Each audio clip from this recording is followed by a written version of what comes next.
Bismillahirrahmanirrahim. Kita lanjutkan pelajaran kitab Tijan Ad-Daruri, kitab yang menjelaskan tentang ilmu tauhid, bagian halaman 78. Masih dalam pembahasan Kangjeng Nabi di akhirat nanti akan memberikan syafaat kepada bukan hanya umat Nabi sebetulnya ya, semua manusia yang nanti memang bisa mendapat syafaat Nabi bakal diberikan. Dan ketahui bahwa yang dimiliki oleh Nabi itu syafaatnya disebutnya syafaatul uzma, syafaat yang besar gitu ya. Karena yang lain pun nabi-nabi, para wali, para ulama ada yang bisa memberikan syafaat, tapi syafaatnya tidak besar gitu ya, bukan syafaatul uzma. Kalau Nabi syafaatnya syafaatul uzma. Apa itu syafaatul uzma? Syafaat yang bisa merubah hukuman, bahasa mudahnya gitu ya, bipaslil kodok gitu. Jadi bisa merubah vonis hukum. Nah itu syafaatul uzma itu begitu. Setelah dihisab kemudian ditimbang amal kita, ternyata misalnya lebih banyak amal buruk misalnya, berarti kan jelas orang yang amalnya banyak amal buruk berarti nanti tempatnya di neraka kan begitu ya. Nah dengan syafaat Nabi walaupun sudah vonis seperti itu bisa dirubah menjadi selamat masuk ke dalam surga gitu ya. Maka ini yang harus menjadi tujuan harapan besar kita, bahwa kalau kita mengandalkan amal yang mana yang bisa nyelamatin kita di akhirat. Karena kita sadar betul amal kita ini jauh dari kesempurnaan, sangat kurang, sangat minim. Nah, maka salah satu yang sangat kita harapkan, kita nanti walaupun manusia banyak dosa, amalnya sedikit, kurang, tidak sempurna, kita sangat berharap kita semua mendapat syafaat Kangjeng Nabi gitu ya. Dalam penjelasan ya kemarin itu, nomor 1, wajib diitikadkan bahwa Nabi akan memberikan pertolongan kepada semua umat manusia, semua ya, bukan hanya umat Nabi Muhammad saja ya, semua umat manusia, dengan memutuskan hukuman. Nah ini syafaatul uzma itu ini ya, bisa memutuskan hukuman, padahal dia sudah diputus masuk neraka, nanti oleh Nabi dirubah gitu ya, dengan syafaatnya jadi masuk ke surga gitu ya. Yakni di waktu kumpulnya manusia di tempat menunggu di mauqif. Jadi nanti ya setelah kita dibangkitkan dari kubur kita masing-masing, kita dikumpulkan di satu tempat namanya alam mahsyar ya, namanya alam mahsyar. Alam keberapa ya berarti ya alam mahsyar itu ya?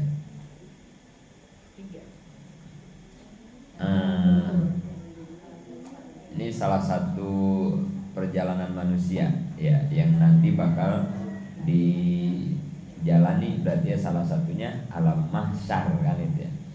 Yang pertama alam apa kita? Perjalanan kita tuh yang pertama kita berada di alam apa? Alam ruh. Yang pertama ya.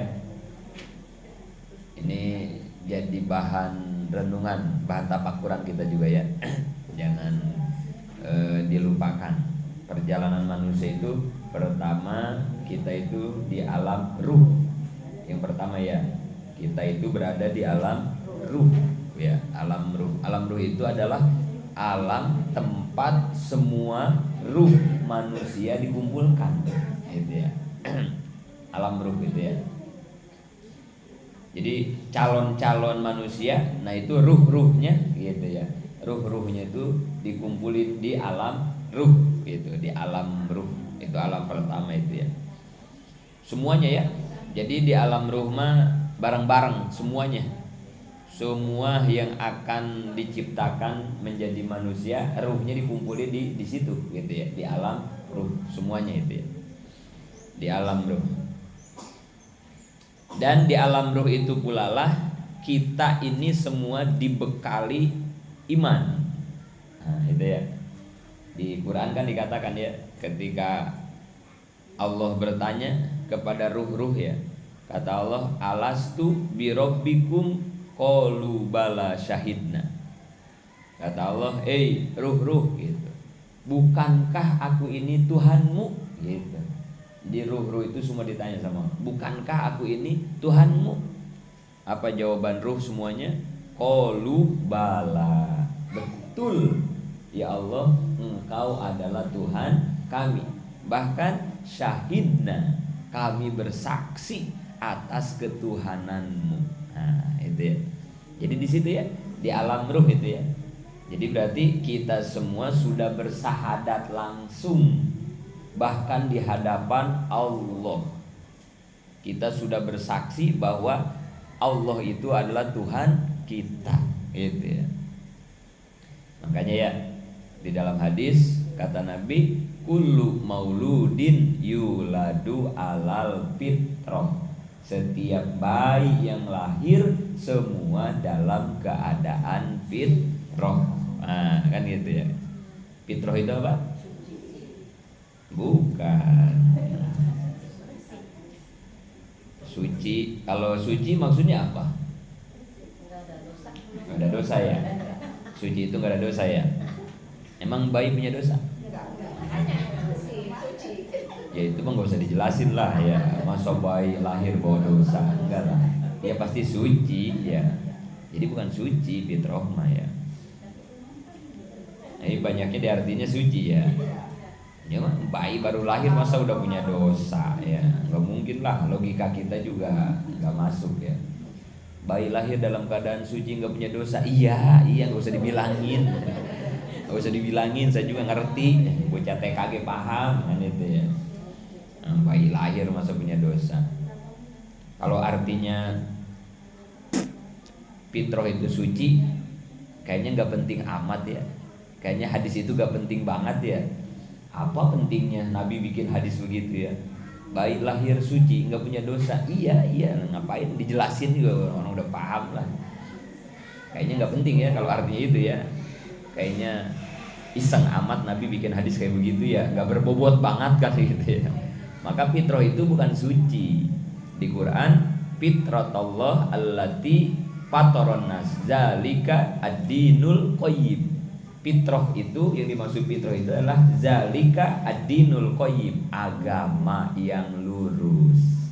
Jadi arti fitrah itu adalah agama yang lurus. Apa agama yang lurus? Agama Islam. Artinya apa? Bayi yang lahir sudah beragama. Nah, gitu ya. Jadi setiap bayi yang lahir itu sudah beragama Islam, sudah beriman kepada Allah. Nah, itu arti fitrah itu ya. Bukan gak punya dosa ya. Itu ada di Quran yang disebut fitrah gitu ya. Terus ada yang nanya, masa bayi lahir udah beragama Islam? Nah, kan orang beragama mah harus baca syahadat. Nah, kan gitu ya. Orang Kristen juga kalau pengen masuk Islam baca syahadat. Terus itu bayi kapan syahadatnya? Nah, kan gitu ya. Nah, itu tadi jawabannya ya. Bahwa ternyata kita semua sudah bersahadat ketika kita berada di alam ruh. Bahkan kita bersahadatnya langsung di hadapan Allah. Nah, gitu. Jadi kejawab ya sekarang mah ya. Oh iya benar. Jadi nyambung antara hadis Nabi kullu mauludin yuladu alal fitrah dengan ayat tadi fitratullah dengan ayat alastu birabbikum qalu bala syahidna. Oh ke situ berarti ya. Ya. Sekarang juga ada kan ya satu kelompok bahwa kita teh harus baca 2 kalimat syahadat lagi katanya gitu ya. Harus syahadat lagi. Ini Mi udah keluar ini Mi. Udah ke dalam ini sampai kan. Udah. Ada ya kelompok sekarang ya. Ada disebutnya kelompok beat apalah gitu ya. Jadi katanya kita itu harus baca 2 kalimat syahadat lagi katanya gitu ya. Banyak alasan mereka ya, banyak alasan kanan. Takutnya katanya orang tua kita pernah kafir lah, apalah gitu ya. Udah macam-macam gitu ya. Ibu-ibu kalau disuruh baca syahadat lagi dengan alasan seperti tadi, mau apa enggak? Amit-amit ya. Nanti sama aja kita nganggap orang tua kita kafir kan gitu ya. Lagian ngapain syahadat lagi, kan kita di alam ruh juga udah bersyahadat ya. Bahkan ketika kita sholat juga kita syahadat berkali-kali kan gitu ya. Wah, udah syahadat mulu ya. Walaupun baca syahadat itu memang hukumnya wajib seumur hidup sekali ya. Namanya syahadat yang formal, yang resmi. Namanya syahadat niat masuk Islam. Walaupun memang ada itu dalam kitab tauhid itu ya, kewajiban manusia itu bersyahadat seumur hidup satu kali gitu ya. Nah itu seharusnya dibaca syahadat itu ketika kita baligh. Nah ini ya, buat para orang tua nih, nanti ingetin anak, kalau anak kita pas baligh ya, pas dia nyampe usia baligh ya, nah itu salah satu kewajibannya itu anak kita harus baca 2 kalimat syahadat dengan niat masuk Islam ya. Baligh itu apa? Yang disebut baligh apa? Sampainya seorang anak kepada kewajiban ibadah. Baligh itu gitu ya. Jadi sampainya seorang anak kepada umur wajib ibadah. Anak kalau belum baligh nggak wajib sholat kan ya, nggak wajib puasa, belum wajib ibadah kan ya, kalau anak belum baligh ya. Tapi kalau anak kita udah baligh kan wajib ya, udah mulai itu, udah wajib dia ya. Kalau udah baligh mah ya, baligh dia kan begitu ya. Jadi baligh itu adalah sampainya seorang anak kepada umur wajib ibadah gitu ya. Di dalam fikih ada 3 ya ciri baligh itu ya. Pertama, kalau umur anak udah 15 tahun, baligh itu anak udah ya. Kalau udah umur 15 tahun udah baligh gitu. Udah wajib sholat, wajib puasa, wajib nutup aurat, nggak boleh maksiat. Nah itu udah mulai itu. Dari situ dia udah mulai berkewajiban gitu ya. Kalau umurnya 15 tahun. Ingat, ini udah sering disampaikan. 15 tahunnya bukan hitungan Masehi, tapi harus hitungan Hijriyah. Ingat ini ya. Awas. Karena kalender Masehi itu kurang. Setahun kurangnya 10 hari dibanding Hijriyah. Kalau Hijriyah mah lengkap. Nah makanya semua urusan ibadah mah nggak ada yang dihitungnya pakai Masehi, nggak ada. Semuanya pasti pakai Hijriyah. Puasa Ramadan, bulan apa puasa Ramadan? Ramadan, bukan Januari, bukan Februari ya. Ramadan tanggal berapa? 1, satunya 1 Ramadan, bukan 1 Maret, bukan 1 April.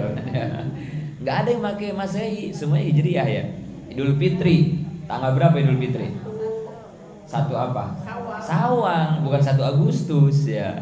Syawal, Hijriyah semua makanya ya.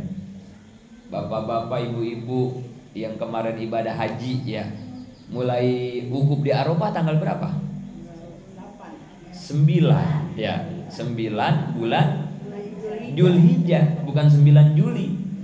9 Dzulhijjah, pakai Hijriyah semua pokoknya mah. Kaitan sama ibadah mah ya, nggak ada yang pakai Masehi, semuanya pakai Hijriyah. Termasuk baligh. Baligh ini kan kaitannya sama ibadah ya, maka nggak boleh ngitung baligh pakai kalender Masehi. Dihitung sama kita, anak kita lahirnya 1 Januari tahun 2000, terus aja dihitungnya begitu ya. Oh udah 15 tahun nih nak, sekarang nak. Salah kalau kita ngitungnya pakai Masehi, karena Masehi itu kurang 10 hari setiap tahun dibanding Hijriyah gitu ya. Contoh Lebaran kemarin ya, Idul Fitri kemarin tuh bulan apa? Kemarin Lebaran bulan apa kemarin? Mei, April ya. Kita udah lupa ya. Udah. Lebaran emang udah berapa bulan kemarin? Syawal, Hafid, Haji, Muharram, baru 4 bulan ya. Udah lupa kita ya. Maklum, faktor apa? U. U itu apa? Bukan. Uang. Bukan faktor umur, faktor uang. Kalau kita banyak duit mah nggak bakal lupa. Ini yang bikin kita lupa mulut ledot ya karena kitanya nggak punya duit ya. Ayo, yang orang-orang kaya, yang udah pada nenek-nenek, kakek-kakek yang umur 70 tahun tapi kaya-kaya ya, itu masih pada pinter-pinter, masih mengelola bisnis besar ya. Lagi kita mah yang orang biasa, umur baru 50 kan itu ya. Naruh kunci lupa kita mah ya. Naruh ini lupa, apalagi mikirin tanggal ya. Jadi bukan faktor umur, faktor uang ya. Faktor uang ya. Orang kan jadi pinter kalau duitnya banyak mah ya. Nah, kalau kagak punya duit mah kan jadi kayak orang bodoh ya. Melongo aja. Lagian kita juga ya kalau lagi punya duit mah kan jadi rajin tahajud kan gitu ya. Semangat ngaji ge, orang duitnya lagi banyak ya. Coba lagi kalau gak punya duit malas diajak ngaji ge. Aduh, segen gua lagi segala kerasa ini. Gara-gara gak punya duit lemes ya, badannya kayaknya lemes ya.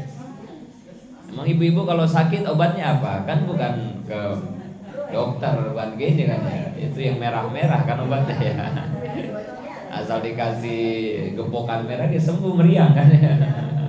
Coba kagak punya duit lemes aja puyeng, darah kayak kurang. Jadi bukan faktor umur ya, faktor uang. Mei apa April? Mei kali ya. Mei. April ya, Lebaran April. Kemarin tuh Lebaran April, tanggal berapa ya? Akhir-akhir ya. Tanggal berapa? 23-an ya, misalnya ya. 23 April. Lebaran kemarin 23 April. Nah, Lebaran tahun depan, Lebaran besok nih 2027 ya, 2027. Kalau tadi 23 April, nah nanti jadi dikurangin 10 hari. Berarti 13 April. Nah gitu ya. Jadi ketinggalan ya, ketinggalan 10 hari. Pasti begitu. Kalau ini mah lihat aja di kalender kan, kalender mah udah ada tahunnya tuh ya, tahun 2000, Lebaran 2027, 2028 ya. Pasti setiap tahun itu ketinggalan 10 hari gitu ya. Pasti Masehi mah. Karena kurang Masehi mah ya. Ada sebulan 28 hari, ada sebulan 29, ada 30, ada 31 kan gitu ya. Kalau Hijriah mah enggak ada begitu kan. Hijriah mah cuma 2, kalau enggak 29, 30, udah segitu doang. Makanya dia mah jangkep lengkap hitungan Hijriah ya. Maka ibu-ibu ingetin ya, anak kita lahirnya Hijriahnya tanggal berapa, bulan apa. Dilihat di Google gampang sekarang ya.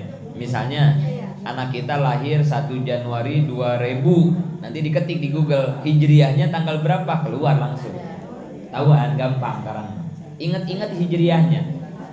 Supaya Hijriahnya ingat-ingat, supaya gampang diingat Hijriah lahir anak kita, makanya biasain ulang tahun merayakannya jangan pakai Masehi. Merayakan ulang tahunnya pakai Hijriah. Karena urusan ulang tahun nanti urusannya sama balik anak kita. Ulang tahun itu gak main-main. Bukan hanya mengingatkan dia tambah umur supaya tambah dewasa, bukan. Tapi yang terpenting dalam ulang tahun anak itu supaya nanti pas balik umurnya 15 tahun, ukurannya, hitungannya pas. Tapi kalau kita ngitungnya pakai Masehi, setahunnya kurang 10 hari, 10 hari kali 15 tahun. Berarti berapa 10 kali 15? 150 hari. 150 hari berapa bulan? Sebulan 30 hari. 5 bulanan. Bayangin, harusnya anak kita udah balik 5 bulan ke belakang, tapi gara-gara kita terlena dengan hitungan Masehi, kita nganggapnya anak belum balik aja ya. Padahal 5 bulan ke belakang dia udah kelewat. Siapa yang nanggung sholatnya? Siapa yang nanggung nutup? Ya Allah. Jangankan nanggung jawab ibadah anak 5 bulan, 1 hari aja kita nanti di akhirat tanggung jawab babak belur kita ya. Ini gara-gara kita salah itu. Kayak gitu ya. Jadi mulai sekarang, wah saya anaknya udah pada gede semua, udah kelewat, dicucu.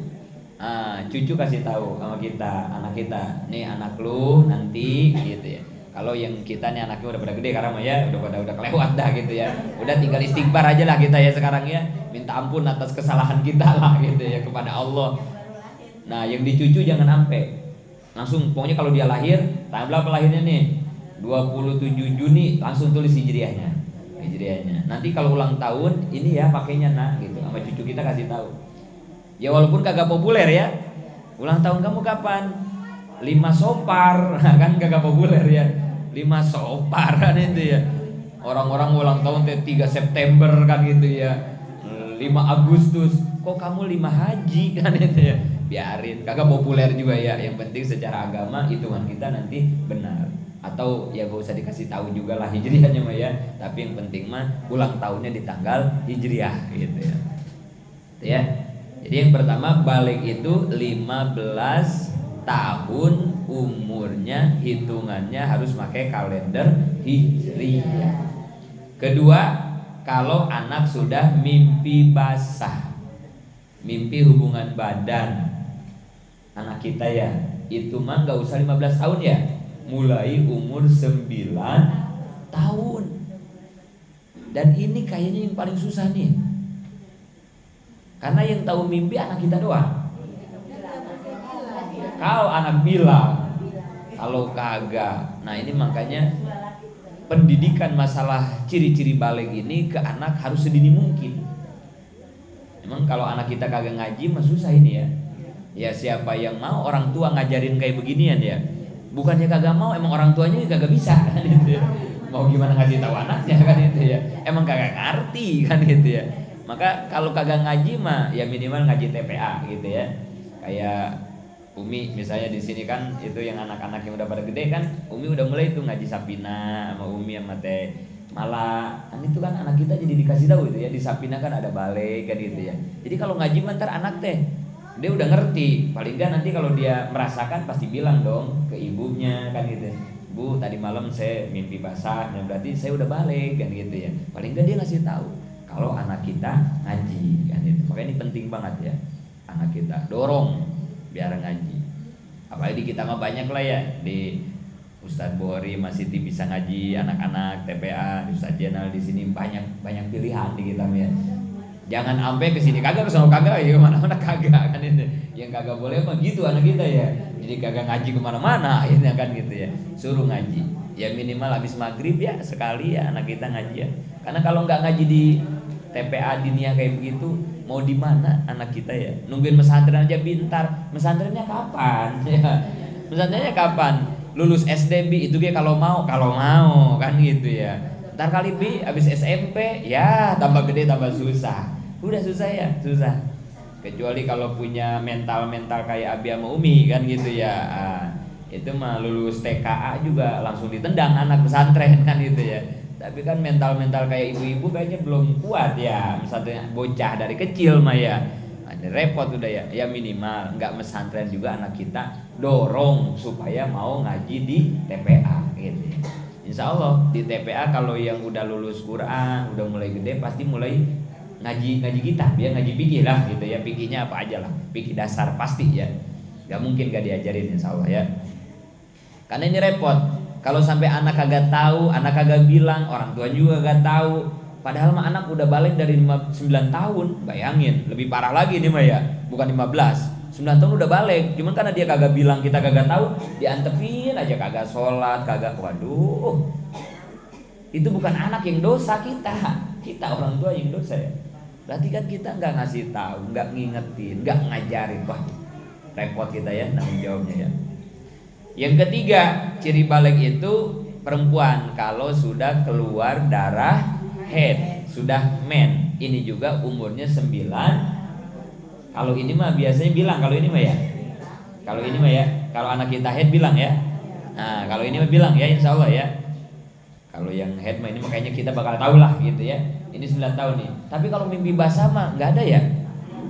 Nggak ada anak yang bilang ya tadi malam habis mimpi basah ya. Kayaknya nggak ada ya. Pertama malu ya, Kata malu tuh dia juga gak tahu apa ini tanda apa kan gitu ya. Ya, ini mah jarang ya. Padahal ya pergaulan anak kita zaman sekarang ini udah luar biasa.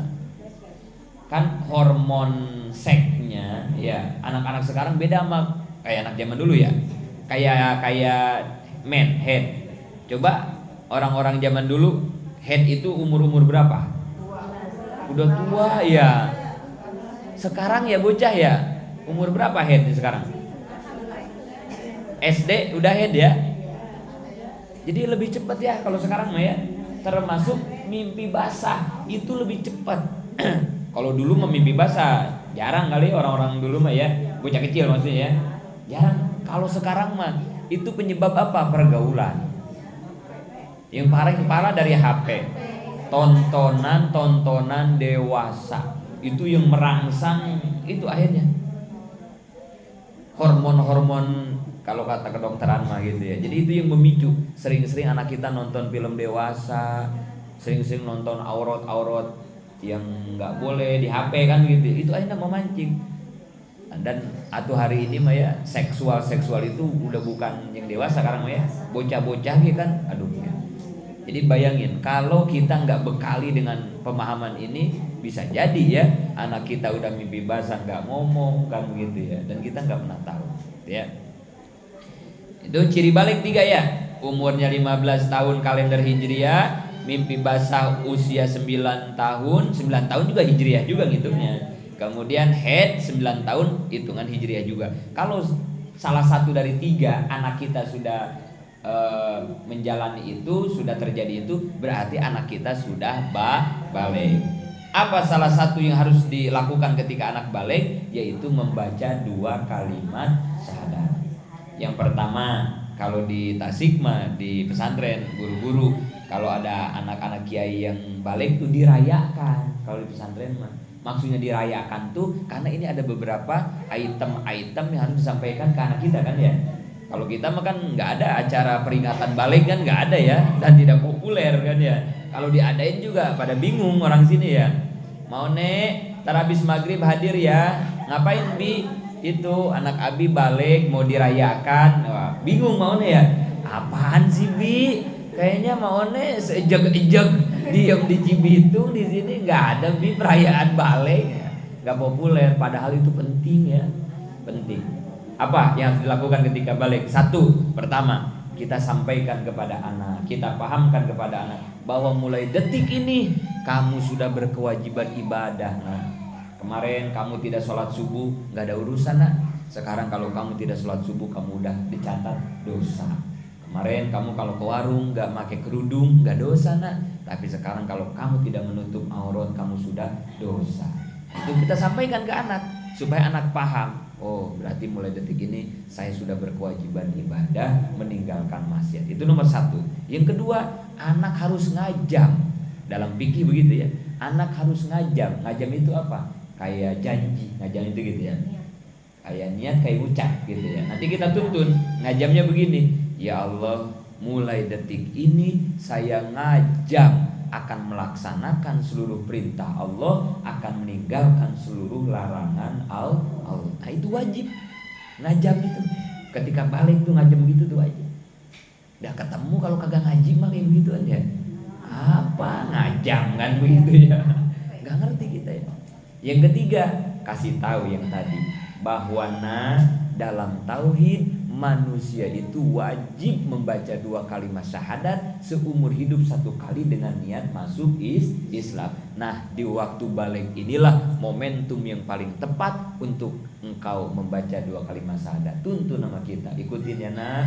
Asyhadu alla, baca ya. Itu paling enggak 3 itu tuh yang harus sampaikan kepada anak ketika anak kita balik. Setelah itu kita berdoa bareng-bareng dah sama tetangga masa biar anak kita bisa ngerjain semua perintah Allah, biar anak kita bisa kuat menghindari larangan Allah. Kan itu kan kita perlu doa dong kan itu ya. Ngedoa ada bareng-bareng tahlil yasin segala macem. Beres yasin beres doa mah biasa ya mone ya makan. Jangan sampai kelewat maksudnya mone. Ntar mundang-mundang kagak ada makan lagi. bohong mone, itu mah punya duit ya kita makan ya. Yang nggak punya duit ngutang dulu. Ya orang udah diundang ya udah ngedoain anak kita, masa nggak dikasih jeruk ya mone ya? Atau jeruk sama salak makasih ya mone. Kan gitu ya, jadi ngundang. Terus anak kita beda kalau dirayain mah. Kalau baliknya dirayain mah beda, lebih termotivasi kan gitu ya. Waduh, berarti gue udah balik. Orang-orang gue udah pada tahu sekampung bahwa gue udah balik kan. Anak kita gitu ya. Kemarin mah ke warung kagak pakai kerudung, masih bebas. Karena mah kan mereka udah tahu saya udah balik. Jadi ada rasa malu. Kemarin mah main aja main layangan, padahal udah ajan asar, kagak malu kemarin mah ya. Kan sekarang mah saya udah balik, orang udah tahu. Jadi ada rasa malu. Nah, mudah-mudahan begitu gitu ya. Jadi kalau di Tasik mah ada itu ya perayaan seperti itu. Kita boleh nggak ngadain kalau di sini? Bukan boleh, harus ya. Nah kalau kita mah biasanya sakuraan 4 bulanan, 7 bulanan gitu. Itu mah beda doanya itu mah ya. Kalau yang balik mah balik aja. Gimana kalau nggak ngundang tetangga? Boleh nggak? Ya boleh, nggak usah ngundang tetangga juga nggak apa-apa. Udah sama Abi aja lah, yang penting anak saya dituntun sama Abi, kasih tahu sama Abi. Udah aja panggil aja Abi. Emang apa manggil Abi doang biar ngirit Bi? Kan Abi doang mah, gitu. Cukup sama rebus pisang juga, ya. Nggak apa-apa. Kita aja ngeriung gitu ya, ibu bapaknya, anaknya, sama ustadz ada satu misalnya, dipimpin sama ustadz didoain, nggak apa-apa begitu juga. Yang penting mah pada waktu balik 3 poin tadi disampaikan kepada anak kita gitu ya, harus gitu ya, harus dimulai ya. Mana tadi mone? Dari mana mone tadi mone? Balik dari orang, ketika orang balik itu harus baca syahadat salah satunya ya, karena syahadat itu wajib seumur hidup 1 kali. Kita membantah kelompok-kelompok yang tadi mengatakan bahwa kita harus syahadat lagi ya. Ngapain? Kan kita udah syahadat di alam ruh. Nah dari situ tadi kan ya, dari alam ruh maune. Jadi alam pertama kita itu alam ruh. Kita di sana bareng-bareng dikumpulin sama Allah. Semua ruh di alam ruh itu bareng-bareng semua ya. Dari alam ruh kita pindah ke alam kedua, namanya alam rahim, kandungan ibu ya. Nah, di alam rahim, alam kedua itu kandungan ibu kita tuh ya. Bareng-bareng apa sendiri?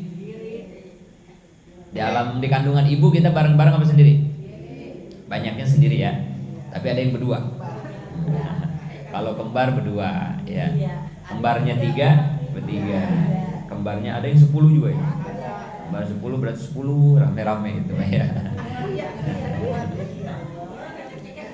Berapa lama di alam rahim, berapa lama? Normalnya 9. Ada yang 7 bulan lahir. 8 ada ya? Ada juga 8 prematur ya. Ada yang 10 ada, 11 ada, 12 juga kan ada ya. Hamil nah, kalau yang 12 bulan dikandung namanya hamil kebo. Kebo 12 bulan ya Mone ya? Oh Mone tahu, kebo 12 bulan ya. Jadi kalau ada yang di kandungan 12 bulan setahun kayak kebo ya Mone ya. Nanti kerjaannya gupak mulu ya Mone ya. Bagus ya, anak itu semakin lama di dalam kandungan itu bagus ya. Jangan suka mau ditakut-takutin dokter. Ini dokter kadang nih kacau juga nih. Asa udah lewat 9 bulan ntar makan ketuban, minum ketuban, apa aja kan itu ya. Udah sesar-sesar, jangan ya. Ya Allah, ini dokter.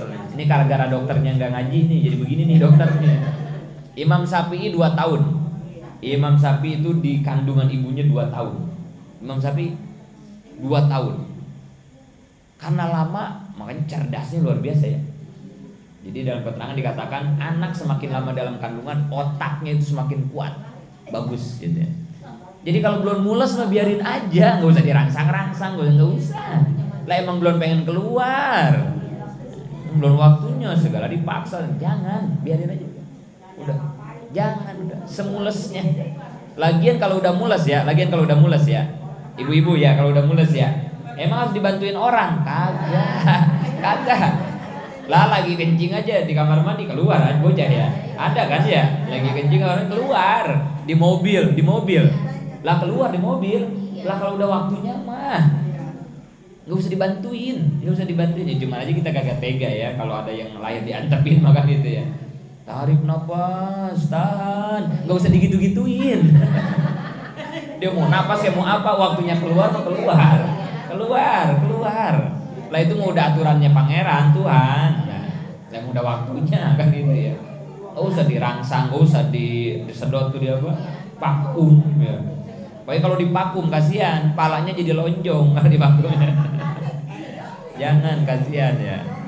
Udah biarin aja, antepin. Udah biarin aja dok, biarin aja, emang anak saya belum pengen keluar dok, biarin aja. Insya Allah semuanya sehat dalam kandungan kan itu ya. Gak mungkin Allah gak ngeluarin anak kita terus di dalamnya anak kita berbahaya. Gak mungkin atuh. Allah gak mungkin membuat sesuatu yang kayak begitu kan ya. Itu udah disesuaikan semua, ketubannya semua udah. Oh ini udah kering katanya ketubannya, harus buru-buru disesar. Terus emang kalau udah kering tubuh kita gak bisa bikin ketuban lagi. Kan bisa memproduksi ketuban lagi ya. Kan canggih ya.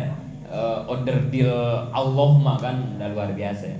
Cuman kadang kita takut juga sih ya kalau dia iya, aduh ntar ibunya ntar gitu ya. Akhirnya mah sesar aja ya. Orang tua dulu nggak ada yang disesar ya. Lahir 10, lahir 12 nggak ada.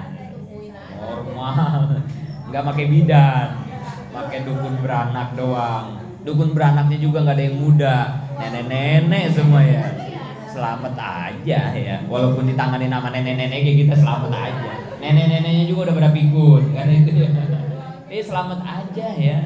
Selamat aja gitu ya. Gak usah canggih-canggih, gak usah hebat-hebat ya. Orang bayi keluar sendiri kan itu ya. Siapa yang ngeluarin bayi sendiri dia keluar ya. Beres dari alam rahim kandungan, yang ketiga alam kubur. Modar itu. Jangan dilewat dong, masa langsung ke alam kubur. Berarti lahir langsung mati anak kita. Alam dunia. Dari alam rahim alam dunia. Kasian banget langsung ke alam kubur ya. Alam dunia dulu ini alam dunia ini ya. Ini berarti alam keberapa ini? Tiga. Ini alam dunia yang ketiga ini ya. Kita sendiri apa bareng-bareng di alam dunia? Bareng-bareng. Di alam ruh bareng-bareng, di alam kandungan sendiri, di alam dunia bareng-bareng lagi. Ya, rame di alam dunia ya. Ada seblak, ada cilok, rame. Mone, di alam dunia kita berapa lama? Kalau di kandungan kan garis 9 bulan ya rata-rata ya 9 bulan. Nah kalau di alam dunia kita berapa lama Mone? Gak tahu. Mone udah berapa lama? Udah banyak Bi. Ada yang 60 tahun, ada yang 70 tahun, tergantung umurnya ya. Ada yang baru lahir meninggal, ada ya. Baru lahir. Berarti umurnya cuma sedetik apa semenit gitu ya. Ada ya, ada yang 100 tahun ya. Ada ya. Tergantung umurnya ya, tergantung umur kita ya. Tapi ingat. Ini nih bahan renungan kita nih ya. Yang hari ini ibu-ibu ada yang 60 tahun kan ini ya? Oh, ya. Siapa yang paling tua? Bu Haji. Bu Asia berapa tahun?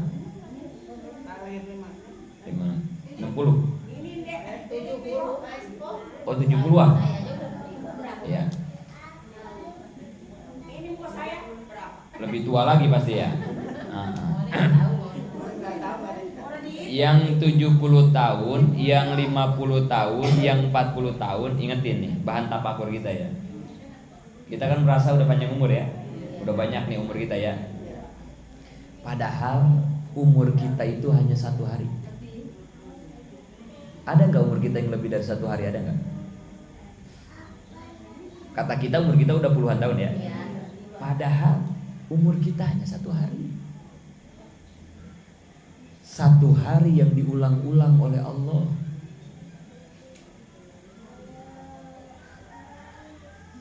sampai berpuluh-puluh tahun diulang. Kenapa Allah ulang-ulang sama kita? Karena Allah tahu hari kemarin kamu jelek, coba dong hari ini perbaiki. Diulang itu kan begitu ya. Ibu-ibu, kalau anaknya belajar kagak benar di sekolah, naik kelas gak? Kalau dia nggak naik kelas, kan dia dari kelas 1 lagi ya, diulang lagi ya. Kenapa diulang lagi? Supaya diperbaiki, supaya besok mah naik ke kita lagi sama. Kenapa sih umur kita diulang-ulang lagi sama Allah? Padahal umur kita teh semuanya sehari doang. Emang ada selain pagi? Ada nggak waktu selain pagi? Kita hidup nih, kita hidup mulai aja dari malam ya. Dari malam ya. Malam kita tidur ya. Habis malam terus kan pagi ya. Habis pagi terus siang. Habis siang terus sore. Habis sore segitu doang hidup kita kan ya. Malam, pagi, siang, sore, 4 waktu. Yang 4 waktu itu disebutnya 24 jam. Yang 24 jam itu disebutnya 1 hari. Emang ada hari waktu yang lain buat kita? Enggak ada. Cuma nama Allah diulang lagi. Kenapa? Kasihan Allah. Yang hari kemarin kamu jelek, ibadahnya belum benar, masih ada, coba besok ulang lagi ya, perbaiki lagi ya. Kata Allah, sayangnya Allah ke kita. Kalau Allah jahat mah udah biarin dah, lu jelek-jelek gua matiin aja dah. Kan gitu kalau Allah jahat mah ya. Tapi Allah kan nggak mau, perbaiki dulu. Makanya suka ada peribahasa ya. Kalau orang baik, orang soleh umurnya panjang apa kagak? Ada peribahasa kan? Orang-orang baik, orang-orang soleh umurnya panjang nggak? Pendek. Berarti yang umurnya panjang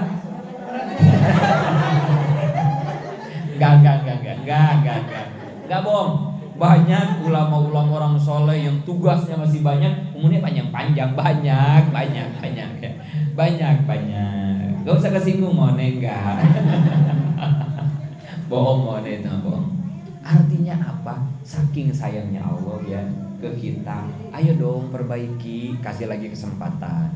Ayo dimulai lagi nih ya dari malam. Malam kemarin kan sebelum tidur nonton HP kan. Nah malam ini mah jangan ya, gitu kata Allah. Ayo dong, kemarin makan kesiangan, sekarang mah jangan ya. Ayo dong, kemarin makan kagak ngaji, sekarang mah jangan, terus gitu. Supaya dari hari ke hari teh tambah baik. Kalau udah baik mati. Terus ngapain lagi mau deh? Orang udah bersih nih. Baju udah bersih, kan kotor baju, cuci, gesek, jemur, digosok, udah rapi, udah bersih, dikemanain itu baju? Kelemariin mau nih, masa mau ditaruh di keramik di ini? Sayang. Lah orang kalau udah bersih, udah soleh, udah mau diambil ke surgain. Ya masa mau dipanjangin lagi umurnya? Nanti kalau dipanjangin lagi umurnya kotor lagi dong, kan gitu kan ya? Itu yang diambil deh sama Allah, itu tuh yang udah pada bersih. Kalau masih kotor mah diulang lagi sama Allah, ulang lagi gitu. Hati-hati ini ya, yang umurnya panjang. Orang soleh mau yang umurnya panjang. Enggak bohong ya, ada juga sih ya yang soleh panjang gitu. Cuman artinya buat tafakuran kita, jangan bangga dikasih umur panjang. Jangan kita tuh masih kotor, diulang-ulang sama Allah umur kita supaya kita memperbaiki di itu maksudnya. Lu bocah kemarin sore, lu tahu apa sih? Ini gua kayak kalau umurnya panjang kurang bagus mau buat apa ya? Mendingan bocah kemarin sore tapi soleh, kan gitu ya. Jadi ya jangan bangga juga kita gitu ya dengan umur panjang, siapa tahu kan itu ya. Siapa tahu kita itu termasuk orang yang sedang diulang-ulang ya.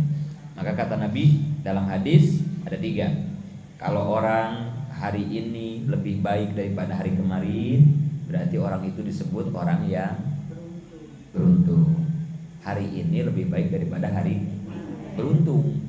Kedua, kata Nabi, kalau hari ini sama dengan hari kemarin, sama gitu ya, nggak ada kenaikan, nggak ada keturunan, nggak ada penurunan, segitu aja dia mah ya. Berarti orang itu disebut orang apa? Rugi. Kemarin dagang dapat 1 juta keuntungan ya, kemarin sekarang dapat 1 juta, rugi. Rugi itu orang begitu ya. Yang terakhir yang parah, hari ini lebih buruk daripada hari itu orang apa? Kemarin mendagang dapat 1 juta, sekarang dagang cuma 500.000 kan itu ya. Nah itu orang apa disebutnya? Hari ini lebih baik daripada kemarin, beruntung. Hari ini sama dengan hari kemarin, namanya rugi. Hari ini lebih buruk daripada hari kemarin, namanya orang sial. Orang sial. Sialnya juga pakai dangkalan. Enggak sial doang ya. Orang yang kayak begitu mah sial, dangkalan. Orang celaka, orang sial. Kalau hari ini lebih buruk daripada hari kemarin. Kemarin mah sholat johor, pas ajan sholat johor kemarin dia. Lah sekarang iya, johornya 1:30 sekarang ya. Itu orang sial. Atau kemarin sholat johor jam 12, pas ajan langsung sholat. Sekarang juga sholat johor jam 12, pas. Orang rugi kayak gitu ya. Sama aja. Yang beruntung mah kemarin johor pas pada waktunya ya. Cuman wudunya pas aja. Nah sekarang mah jangan. Sebelum ajan udah wudu. Nah itu beruntung baru. Ada perbedaan dong dikit. Nah gitu. Ya gak usah banyak perbedaannya mak. Yang penting setiap hari beda dalam meningkat gitu. Kalau pengen jadi orang beruntung. Udah beruntung mulu kita ya. Setiap hari semakin baik, mati udah beruntung ya. Ya udah beruntung, udah banyak modal, udah bakal ya mati. Mau ngapain lagi kan? Capek kita hidup di dunia kan, capek ya. Udah kita mau nikmatan aja di surga ya. Udah mati aja langsung gitu kan. Diambil sama Allah. Udah banyak nih bekalnya nih. Udah pulang gitu ya. Tapi kalau yang masih rugi mulu atau yang masih celaka, sial dangkalan mulu, kalau Allah ambil, kasihan banget kan ya. Diambil dalam keadaan rugi, diambil dalam keadaan sial. Tega banget Allah ke kita ya. Makanya Allah dipanjangin umurnya, diulang lagi. Jangan kelupaan itu ya. Kalau diulang-ulang lagi panjang umur tuh jangan, wih saya kan sehat, saya kan jaga ini. Bukan sehat, emang kamunya aja amalnya belum bagus-bagus. Makanya diulang-ulang terus sama Allah gitu ya. Jadi ternyata umur kita di alam dunia itu cuma 1 hari. Di alam yang ketiga ini ya, alam dunia, umur kita cuma 1 hari. Cuma 1 hari itu diulang-ulang. Kenapa diulang-ulang? Allah pengen kualitas amal kita semakin membaik dan meningkat. Kalau belum baik-baik ya terus saja diulang-ulang gitu ya. Emang mau apa hidup di dunia terus? Gak enak ya mon ya. Harus nangon kebo, capek ya. Belum dijulidin tetangga, kesel ya. Gak ada enak-enaknya hidup di dalam dunia mah ya mon ya. Punya banda dikit orang pada sirik sama kita ya. Kalau siriknya cuma sirik ngomong, kadang dia ngirim teluh ya mon ya. Orang kalau sirik ngirim teluh kan ya. Mone nggak puguh lagu ngejedol di sini nih. Ngapa Mone tahu ini gara-gara Mone punya kebo 30 ini ada yang ngeluh kan itu ya. Kan gitu di dunia mah ya. Nggak ada enak-enaknya ya. Jadi orang miskin diomongin, jadi orang kaya disirikin ya. Apa enaknya? Udah mendingan ke surga ya Mone ya. Udah pulang aja ke akhirat kita mah ya, ke surga udah ya. Capek hidup di dunia mah capek. Mau makan capek ya. Punya mobil capek, bayar pajak capek. Capek semua kan gitu ya.